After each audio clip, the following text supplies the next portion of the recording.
Naseran esan dizuegu, Gasteizen zalaparta piztu da udalaren eta bizilagun talde baten artean. Dirudienez, Gasteizko Arriaga parkeari pusketatxo bat kendu nahi diote instituzioek tren eta autobus geltoki bana eraikitzeko.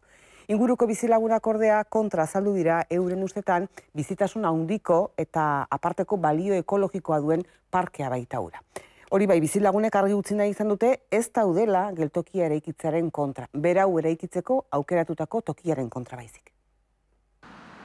Gasteizko Arriaga parkea. 176.000 metro karratu hartzen ditu eta Arabako hiriburuko biriketako bat da.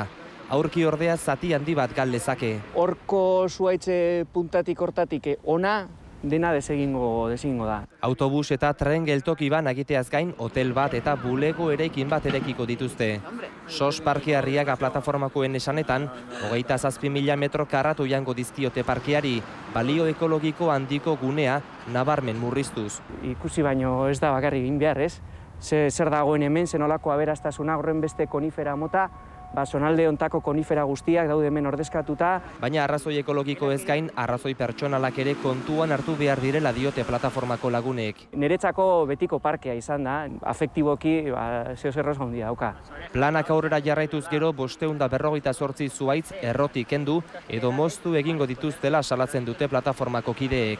Oso bestelako iritzia dute instituzioek. La afección al parque será nula. Gasteizko udalak esaterako, esan du proiektuak ez diola parkeari eragingo, geltokiak lurrazpian gelituko direlako. Plataformakoek diote aldiz, lurrazpiko lanak burutzeko ere, txikizioa saiestezina izango dela parkearen zati handi batean.